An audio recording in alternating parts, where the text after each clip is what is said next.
Assalamualaikum warahmatullahi wabarakatuh. Halo Math Lovers, ketemu lagi bersama saya Fadli di AF Center Mathematics Channel.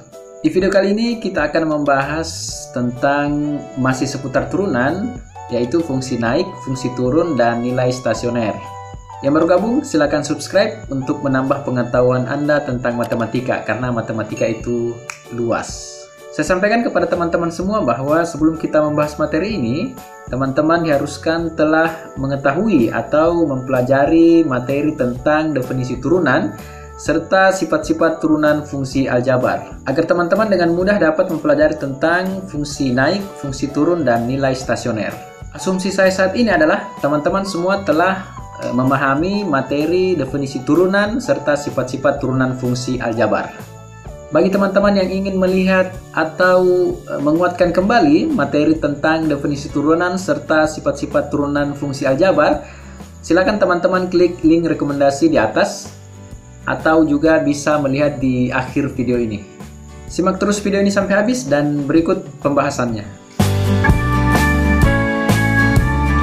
Fungsi naik, fungsi turun, dan nilai stasioner. Sebelum kita membahas lebih jauh, saya sampaikan bahwa kalian diasumsikan telah mengetahui definisi turunan beserta sifat-sifat turunan fungsi aljabar. Untuk memudahkan pemahaman suatu fungsi naik dan turun pada suatu interval, mari kita perhatikan gambar berikut. Pada gambar di atas, grafik fungsi naik pada interval A kurang dari X kurang dari B, dan interval D kurang dari X kurang dari E. Jadi, fungsi naik itu terjadi pada interval untuk nilai X dari A sampai B dan nilai X dari D sampai E. Sedangkan pada interval B kurang dari X kurang dari C, grafik fungsi terlihat turun. Dan pada interval C kurang dari X kurang dari D, grafik fx tidak naik dan juga tidak turun. Perhatikan grafik. Untuk nilai X dari A sampai B dan D sampai E, kurvanya itu naik. Kemudian untuk interval nilai X dari B sampai C, kurvanya terlihat turun. Oke, kemudian untuk interval nilai X dari C sampai D, grafiknya terlihat tidak naik dan tidak turun. Jadi kurvanya tidak terlihat naik dan tidak terlihat turun. Perhatikan cara menentukan interval suatu fungsi naik dan turun. Misalkan diberikan fungsi Y sama dengan fx sebagai berikut. Yang pertama, jika untuk setiap x pada suatu interval turunan dari fx atau f aksen x lebih dari 0, maka fx fungsi yang naik pada interval tersebut. Hal ini dikarenakan gradien garis singgung pada titik-titik tersebut adalah positif. Kemudian yang kedua, jika untuk setiap x pada suatu interval nilai x mengakibatkan turunannya atau f aksen x itu kurang dari 0, maka fx fungsi yang turun pada interval tersebut. Hal ini dikarenakan gradien garis singgung pada titik-titik tersebut adalah negatif.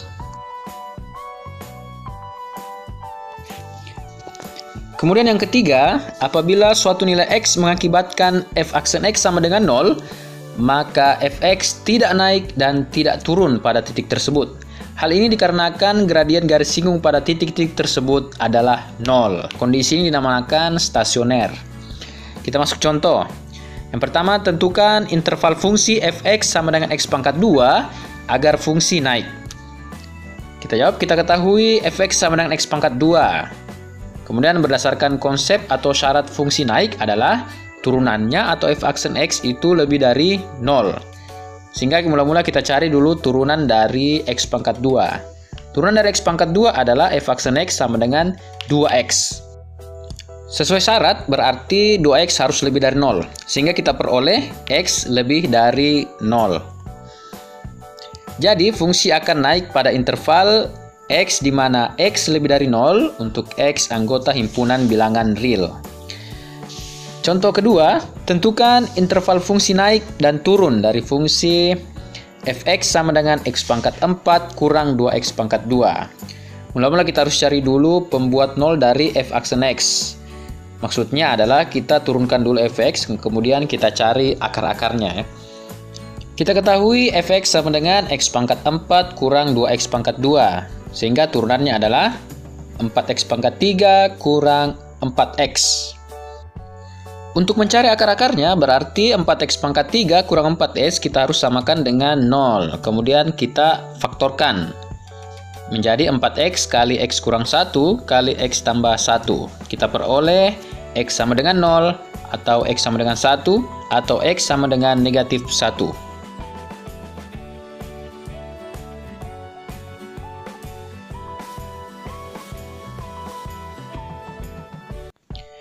Pada garis bilangan akan nampak seperti ini. Terdapat 4 daerah. Yang pertama, x kurang dari negatif 1. Kemudian, negatif 1 kurang dari x kurang dari 0. Kemudian, 0 kurang dari x kurang dari 1. Dan yang terakhir, x lebih besar dari 1. Kita bisa memilih salah satu nilai x dari masing-masing 4 daerah yang ada untuk disubstitusi ke f aksen x untuk melihat apakah dia f aksen x lebih besar dari 0 atau kurang dari 0. Jika lebih besar dari 0, maka daerah itu adalah interval naik. Dan jika kurang dari 0, maka daerah tersebut adalah interval turun.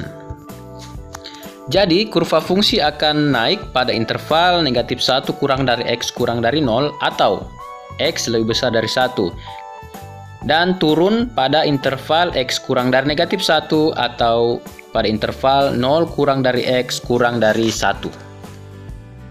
Kita masuk contoh berikutnya. Tentukan interval di mana fungsi f(x) sama dengan x pangkat 2 tambah 2x tambah 1 naik, turun, dan nilai stasioner. Diketahui f(x) sama dengan x pangkat 2 tambah 2x tambah 1. Kemudian ini kita turunkan menjadi f aksen x sama dengan 2x tambah 2. Kita bisa faktorkan 2 kali x tambah 1. Kemudian syarat untuk fungsi naik adalah jika f aksen x lebih besar dari 0. Dengan demikian, 2 kali x tambah 1 lebih besar dari 0. Kita peroleh x lebih besar dari negatif 1. Saya yakin teman-teman semua sudah mahir dengan operasi-operasi seperti ini. Berikut syarat untuk fungsi turun yaitu f aksen x kurang dari 0. Sehingga 2 kali x tambah 1 kurang dari 0, kita peroleh x kurang dari negatif 1. Berikutnya, syarat untuk titik stasioner adalah diperoleh jika f aksen x sama dengan 0. Sehingga 2 kali x tambah 1 sama dengan 0, kita peroleh x sama dengan negatif 1.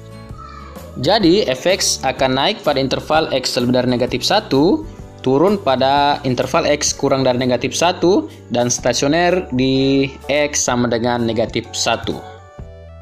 Kemudian kita lanjut akan membahas jenis-jenis stasioner.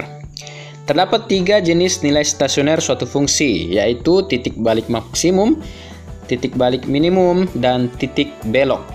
Kita misalkan dulu A adalah stasioner. Yang pertama, apabila nilai x yang lebih kecil dari A menyebabkan fx turun dan nilai yang lebih besar dari A menyebabkan fx naik, maka titik A, FA adalah titik balik minimum. Kemudian yang kedua, apabila nilai x yang lebih kecil dari A menyebabkan fx naik dan nilai x yang lebih besar dari A menyebabkan fx turun, maka titik A, FA adalah titik balik maksimum. Yang ketiga, apabila nilai x yang lebih kecil dari A menyebabkan fx turun dan nilai x yang lebih besar dari A menyebabkan fx juga turun, maka titik A, FA adalah titik belok. Yang keempat, apabila nilai x yang lebih kecil dari A menyebabkan fx naik dan nilai x yang lebih besar dari A menyebabkan fx juga naik, maka titik A, FA juga dikatakan titik belok. Berikut gambar ilustrasinya. Gambar A merupakan ilustrasi dari titik balik minimum. Lihat nilai yang kurang dari A, nilai x yang kurang dari A, kurvanya turun. Kemudian nilai x yang lebih besar dari A, kurvanya naik. Kemudian gambar B merupakan ilustrasi dari titik balik maksimum. nilai yang kurang dari nilai X yang kurang dari A itu naik, kemudian yang lebih dari A turun. Gambar C merupakan ilustrasi titik belok, begitupun juga dengan gambar D. Kita masuk ke contoh. Tentukan nilai-nilai stasioner fungsi fx sama dengan x pangkat 2 kurang 3x tambah 2 dan jenisnya. Diketahui fungsi fx sama dengan x pangkat 2 kurang 3x tambah 2, sehingga turunannya adalah f aksen x sama dengan 2x kurang 3. Ingat syarat stasioner adalah f aksen x sama dengan 0, sehingga kita peroleh 2x kurang 3 sama dengan 0. Kita dapat x sama dengan 3/2. Untuk x kurang dari 3/2, maka f aksen x kurang dari 0. Jadi fungsi fx di sebelah kiri titik x sama dengan 3/2 adalah turun. Kemudian untuk x lebih dari 3/2, maka turunannya atau f aksen x itu lebih dari 0. Jadi fungsi fx di sebelah kanan titik x sama dengan 3/2 adalah naik. Untuk mengetahui f aksen x kurang dari 0 atau lebih dari 0, teman-teman bisa mensubstitusi nilai di bawah 3/2 atau di atas 3/2 ke dalam f aksen x. Dengan demikian, nilai stasioner di x sama dengan 3/2, yaitu f 3/2, kita peroleh sama dengan negatif 1/4, yang merupakan titik balik minimum. Jadi titik balik minimumnya adalah titik 3/2, negatif 1/4. Cukup mudah kan teman-teman? Demikianlah tadi pembahasan tentang fungsi naik, fungsi turun, dan nilai stasioner. Jika ada yang ingin ditanyakan, silakan tulis di kolom komentar. Jangan lupa like dan share video ini. Yang belum subscribe, silakan subscribe karena subscribe itu gratis.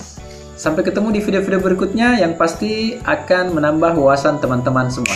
Semoga bermanfaat, dan yang belajar online di rumah tetap semangat. Assalamualaikum warahmatullahi wabarakatuh.